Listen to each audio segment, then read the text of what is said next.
Hello ನಮಸ್ಕಾರ ಸ್ನೇಹಿತರೆ. ಇವತ್ತು ನಾವು ಬಿ ಡಿ ಎ ವೆಬ್ಸೈಟಿಂದ ಒಂದು ಪಿ ಡಿ ಎಫ್ನ ಡೌನ್ಲೋಡ್ ಮಾಡಿ ಅಲ್ಲಿ ಲೇಔಟು ಮತ್ತು ಈಸ್ಟು ವೆಸ್ಟು ಸೈಟ್ ನಂಬರ್ ಎಲ್ಲ ಹೆಂಗಿದೆ ಅನ್ನೋದನ್ನ ಒಂದು ಎಕ್ಸೆಲ್ಗೆ ಹಾಕ್ಕೊಂಡು ನಮಗೆ ಬೇಕಾಗಿರೋ ಸೈಟ್ಗಳನ್ನ ನಮ್ಗೆ ಬೇಕಾಗಿರೋ ಏರಿಯಾ ಮತ್ತು ಡೈಮೆನ್ಷನ್ನ ಹೆಂಗೆ ಫಿಲ್ಟರ್ ಮಾಡ್ಬೋದು, ಹೆಂಗೆ ಈ ಉದ್ದ ಇರೋ ಎಷ್ಟೊಂದು 35 ಪೇಜ್ ಇದೆ, 35 ಪೇಜು ನಾವು ನೋಡೋಕ್ಕೆ ಸಾಧ್ಯನೇ ಇಲ್ಲ. ನಾವು ಹೆಂಗೆ ಇದನ್ನು ಫಿಲ್ಟರ್ ಮಾಡ್ಬೋದು, ಹೆಂಗೆ ಈಸಿ ಮಾಡ್ಬೋದು ಅನ್ನೋದನ್ನ ನೋಡೋಕೆ ನಾವು ಮಾಡ್ತೀವಿ. ಈಗ ನೋಡಿ, ಇದನ್ನು ಯಾವ ರೀತಿ ತರ್ತೀವಿ ಅಂದರೆ ಈ ಥರ ಫಾರ್ಮ್ಯಾಟಿಗೆ ತರ್ತೀವಿ ನಾವು ಎಕ್ಸೆಲಲ್ಲಿ. ಮತ್ತು ಇಲ್ಲಿ ನಿಮ್ಗೆ ಏರಿಯಾ ಎಲ್ಲ ಒಂದು ಫಿಲ್ಟರ್ ಥರ ಬರುತ್ತೆ. ಈಗ ನಾನು ಎಕ್ಸಾಂಪಲ್ ಈಗ ಬನಶಂಕರಿ ಫಿಲ್ಟರ್ ಮಾಡಿದ್ದೀನಿ. ನಾನು ಬಿ ಟಿ ಎಮ್ ನೋಡಬೇಕು, ಬಿ ಟಿ ಎಮ್ ಮೇಲೆ ಕ್ಲಿಕ್ ಮಾಡಿದ್ರೆ ಬಿ ಟಿ ಎಮ್ ಬರುತ್ತೆ. ನನಗೆ ಇನ್ನೂ ಬೇಕಾದ್ರೆ ಸೈಟ್ ನಂಬರು ಡೈಮೆನ್ಷನ್ನ ಫಿಲ್ಟರ್ ಮಾಡ್ಬೋದು. ಇದನ್ನು ಹೆಂಗೆ ಮಾಡ್ತೀನಿ ಅನ್ನೋದು ನಾನು ಪೂರ್ತಿ ವೀಡಿಯೋ ಹೇಳ್ಕೊಡ್ತೀನಿ. ನನ್ನ ವೀಡಿಯೋನ ಪೂರ್ತಿ ನೋಡಿ, ತುಂಬ ಸಿಂಪಲ್ ಆಗಿದೆ. ನಿಮ್ಗೆ ಎಕ್ಸೆಲ್ ನಾಲೆಜ್ ಗೊತ್ತಿದ್ರೆ ಸಾಕು, ಗೊತ್ತಿಲ್ಲ ಅಂದರೂ ಪರವಾಗಿಲ್ಲ, ಎಲ್ಲ ಹೇಳ್ಕೊಡ್ತೀನಿ. ತುಂಬ ಸಿಂಪಲ್ ಸ್ಟೆಪ್ಸು. ಒಂದು ಪ್ರಾಬ್ಲಿ ಒಂದು 5-10 ನಿಮಿಷ ಆಗ್ಬೋದು, ಬಟ್ ಈ ಫಾರ್ಮೆಟ್ಟಿಗೆ ತರೋದು ಹೆಂಗೆ ಅಂತ ನೋಡೋಣ. ಮೊದಲನೇದಾಗಿ ನಾವು ಬಿ ಡಿ ಎ ವೆಬ್ಸೈಟ್ಗೆ ಹೋಗ್ತೀವಿ. ಇದು ನಮ್ಗೆ ಗೊತ್ತಿರೋ ಹಾಗೆ ಇಲ್ಲಿ ಇ ಆಕ್ಷನ್ಗೆ ಬಂದಾಗ ನಮಗೆ ಇ ಆಕ್ಷನ್ ನೋಟಿಫಿಕೇಶನ್ ಅಂತ ಇದ್ಬಿಟ್ಟು ಡೌನ್ಲೋಡ್ ಲಿಂಕ್ ಇರುತ್ತೆ. ಇಲ್ಲಿ ತುಂಬ ಡೀಟೇಲ್ಸ್ ಲೈಕ್ ಒಂದೊಂದು ರೇಟ್ ಎಷ್ಟು ಒಂದೊಂದು ಪ್ಲಾಟ್ಗೆ ಅಂತೆಲ್ಲ ಇರುತ್ತೆ. ಇದು ನಮಗೆ ಬೇಡ. ನಮಗೆ ಬೇಕಾಗಿರೋದು ಒಂದು ಫಾರ್ಮ್ಯಾಟಲ್ಲಿ ಇರೋವಂಥ ಒಂದು ಟೇಬಲ್ ಬೇಕು. ಆ ಫಾರ್ಮ್ಯಾಟಲ್ಲಿರೋ ಟೇಬಲ್ಲು ಇಲ್ಲಿದೆ, geo tag maps for E action. ಇದ್ರ ಮೇಲೆ ಕ್ಲಿಕ್ ಮಾಡಿದ್ರೆ ನಮ್ಗೆ ಈ ಥರದ್ದೊಂದು ಪಿ ಡಿ ಎಫ್ ಓಪನ್ ಆಗುತ್ತೆ. ನೆನಪಿರಲಿ, ಇದು ಪಿ ಡಿ ಎಫ್. ನೀವು ಅನ್ಕೋಬೋದು ಇಲ್ಲಿಂದ ಕಾಪಿ ಮಾಡಿ ನಾನು ಪಿಕ್ಸೆಲ್ಗೆ ಪೇಸ್ಟ್ ಮಾಡ್ತೀನಿ ಅಂತ. ಹಾಗೆ ಮಾಡಿ ನೋಡಿ, ನಿಮ್ಗೆ ಫಾರ್ಮ್ಯಾಟಿಂಗ್ ನೀಟಾಗಿ ಬರಲ್ಲ. ಸೊ ನಾವೇನು ಮಾಡ್ತೀವಿ, ಈ ಪಿ ಡಿ ಎಫ್ನ ನಾವು ಇಂಪೋರ್ಟ್ ಮಾಡ್ತೀವಿ. ಪಿ ಡಿ ಎಫ್ನ ಇಂಪೋರ್ಟ್ ಮಾಡಿಬಿಟ್ಟು ಎಕ್ಸೆಲ್ ಫಾರ್ಮ್ಯಾಟಿಗೆ ತರ್ತೀವಿ. ಸೊ ನಾನು ಏನು ಮಾಡ್ತೀನಿ, ಇದನ್ನು ಹೊಸದಾಗಿ ಓಪನ್ ಮಾಡೋಣ. ಈ ಹಳೆ ಫೈಲ್ನ ನಾನು ಸದ್ಯಕ್ಕೆ ಕ್ಲೋಸ್ ಮಾಡ್ತಾ ಇದ್ದೀನಿ. ಸೊ ಮೊದಲನೇದಾಗಿ ನೀವು ಆ ಪಿ ಡಿ ಎಫ್ನ ಒಂದು ಕಡೆ ಸೇವ್ ಮಾಡ್ಕೋಬೇಕು. ನಾನು ನನ್ನ ಫೋಲ್ಡರ್ ಡೆಸ್ಕ್ಟಾಪ್ ಬಿ ಡಿ ಅಂತ ಒಂದು ಫೋಲ್ಡರ್ ಕ್ರಿಯೇಟ್ ಮಾಡಿ ಆ ಫೈಲ್ನ ಇಲ್ಲಿ ಸೇವ್ ಮಾಡಿದ್ದೀನಿ. ನಾನೀಗೇನು ಮಾಡ್ತೀನಿ, ಎಕ್ಸೆಲ್ಗೆ ಹೋಗ್ಬಿಟ್ಟು data, get data from file. So data, get data from file, ಇಲ್ಲಿ ಎಕ್ಸೆಲ್ ಸಿ ಎಸ್ ವಿ ಎಲ್ಲ ಇದೆ, ತುಂಬ ಆಪ್ಷನ್ಸ್ ಇದೆ. ನಮಗೆ ಇಲ್ಲಿ ಬೇಕಾಗಿರೋದು ಪಿ ಡಿ ಎಫ್. ನಾನು ಪಿ ಡಿ ಎಫ್ನ ಸೆಲೆಕ್ಟ್ ಮಾಡ್ತೀನಿ.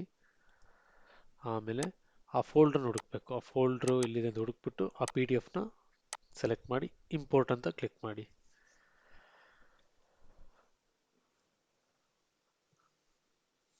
ಇದು ಸ್ವಲ್ಪ ಟೈಮ್ ತಗೊಳುತ್ತೆ.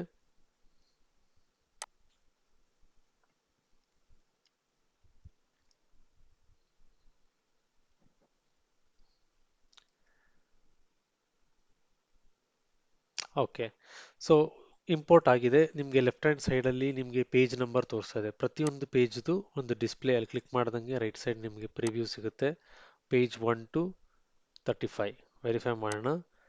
Page 1 to 35. ಸೊ ಎಲ್ಲ ಪೇಜು ಇಂಪೋರ್ಟ್ ಆಗಿದೆ. ಬಟ್ ನಮಗೆ ಒಂದ್ರ ಮೇಲೆ ಒಂದೊಂದೇ ಪೇಜು ಒಂದೊಂದು ಶೀಟಲ್ಲಿ ಬೇಕಾಗಿಲ್ಲ, ನಮ್ಗೆ ಎಲ್ಲ ಒಂದರಲ್ಲಿ ಬೇಕು. ಸೊ ಏನಾಗುತ್ತೆ, ಆಟೋಮೆಟಿಕಲಿ ಎಕ್ಸೆಲ್ ಒಂದು ಟೇಬಲ್ ಕ್ರಿಯೇಟ್ ಮಾಡಿರುತ್ತೆ ಪೇಜ್ 1 to 35 ಅಂತ. ಅದ್ರ ಮೇಲೆ ಕ್ಲಿಕ್ ಮಾಡಿ ನಿಮ್ಗೊಂದು ರೈಟ್ ಸೈಡಲ್ಲಿ ಒಂದು ಪ್ರಿವ್ಯೂ ಸಿಗುತ್ತೆ. ಇದನ್ನು ಇಂಪೋರ್ಟ್ ಮಾಡೋಕ್ಕಿಂತ ಮುಂಚೆ ಟ್ರಾನ್ಸ್ಫಾರ್ಮ್ ಡೇಟಾ ಇದ್ರ ಮೇಲೆ ಕ್ಲಿಕ್ ಮಾಡಿ. ಕ್ಲಿಕ್ ಮಾಡ್ತಿದ್ದಂಗೆ ನಿಮಗೊಂದು ಇಂಟ್ರಾಕ್ಷನ್ ಇಲ್ಲಿ ಒಂದು ವ್ಯೂ ಸಿಗುತ್ತೆ ಹೆಂಗಿದೆ ಅಂತ. So serial number, layout, column 3, column 4, site number, east to west, north to south, area, location, geo. So basically P D ಎಫಲ್ಲಿ ಏನು ನೋಡ್ತಾ ಇದ್ದೀರಾ ಅದೇ ಥರ ನಿಮ್ಗೆ ಎಕ್ಸೆಲಲ್ಲಿ ಬರುತ್ತೆ. ಸೊ ನಿಮ್ಗೇನು ಮಾಡೋದಿಲ್ಲ. ನನಗೆ ಬೇಸಿಕಲಿ ಇವೆರಡು ಕಾಲಮ್ ನನಗೆ ಏನೂ ಇಲ್ಲ, ನಲ್ ಅಂದರೆ ಏನೂ ಇಲ್ಲ ಅಂತ ತೋರಿಸ್ತಾ ಇದೆ. ಇವೆರಡು ನಾನು ಡಿಲೀಟ್ ಮಾಡ್ತೀನಿ. ಆಮೇಲೆ ನಾನು ಮಾಡಬೇಕಾಗಿರೋದು ಇಷ್ಟೇ. ಇದಕ್ಕೊಂದು ಶೀಟ್ ನೇಮ್ಗೊಂದು ಬಿ ಡಿ ಅಂತ ಹೆಸರು ಕೊಡೋಣ, ಅಥವಾ ನೀವೇನು ಕೊಡ್ತಾಯಿದ್ರು ಪರವಾಗಿಲ್ಲ. ಕ್ಲೋಸ್ ಆ್ಯಂಡ್ ಲೋಡ್, ಇಲ್ಲಿ ಕ್ಲೋಸ್ ಆ್ಯಂಡ್ ಲೋಡ್ ಟು ಅಂತ ಕೊಡಿ. ಇಲ್ಲಿ ಕೇಳುತ್ತೆ ಟೇಬಲ್ ಫಾರ್ಮ್ಯಾಟಲ್ಲಿ ಬೇಕಾ, ಪಿವಟ್ ಟೇಬಲ್ ಬೇಕಾ, ಪಿವಟ್ ಚಾರ್ಟ್ ಬೇಕಾ ಅಂತ. ನನಗೆ ಪಿವಟ್ ಟೇಬಲ್ ಬೇಕು. ಪಿವಟ್ ಟೇಬಲ್ ಕೊಟ್ಟು ಓಕೆ ಕೊಡ್ತೀನಿ.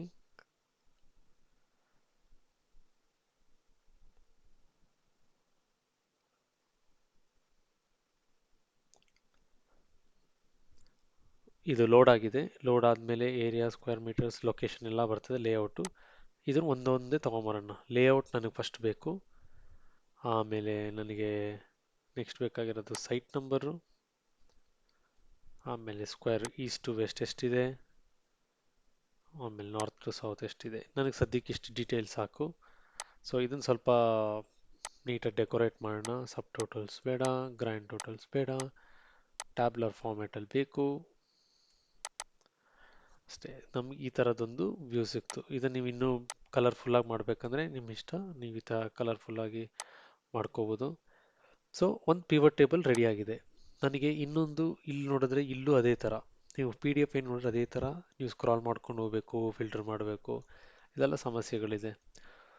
ಸೊ ಇದಕ್ಕೆ ಸಿಂಪಲ್ ಪರಿಹಾರ ಅಂದರೆ ಪಿವಟ್ ಟೇಬಲ್ ಅನಲೈಸ್ಗೆ ಹೋಗಿ ಇನ್ಸರ್ಟ್ ಸ್ಲೈಸರ್ ಇದನ್ನು ಕ್ಲಿಕ್ ಮಾಡಿಬಿಟ್ಟು ನಿಮ್ಗೆ ಏನು ಬೇಕು, ನಿಮ್ಮ ಸ್ಕ್ವೇರ್ ಫೀಟಲ್ಲಿ ನಿಮ್ಮ ಫಿಲ್ಟರ್ ಹಾಕ್ಬೇಕಾ, ನಿಮ್ಮ ಲೊಕೇಶನ್ ಫಿಲ್ಟರ್ ಹಾಕ್ಬೇಕಾ, ಏನು ಬೇಕಾದ್ರೂ ಅದನ್ನು ಸೆಲೆಕ್ಟ್ ಮಾಡ್ಕೊಳ್ಳಿ.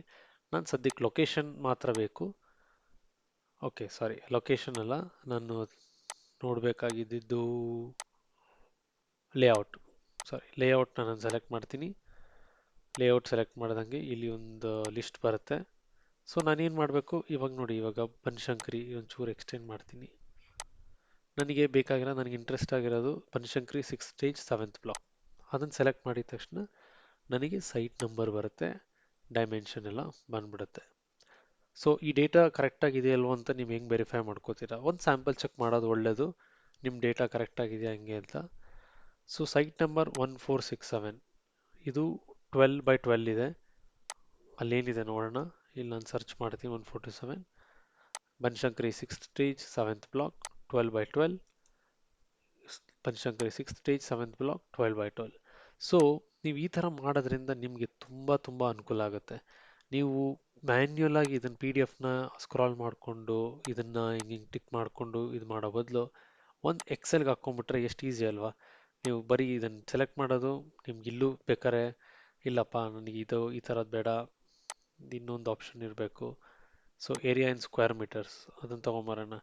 ನಾನು ಯೋಚನೆ ಮಾಡ್ತೀನಿ, ಓಕೆ ನಂಗೆ ಯಾವ ಏರಿಯಾ ಆದರೂ ಪರವಾಗಿಲ್ಲ, ನನಗೆ ಒಂದು ಇಷ್ಟು ಇದ್ರೆ ಮಾತ್ರ 100 ಒಂದು 200 ಸಾರ್ಟ್ ಮಾಡೋಣ ಫಸ್ಟು.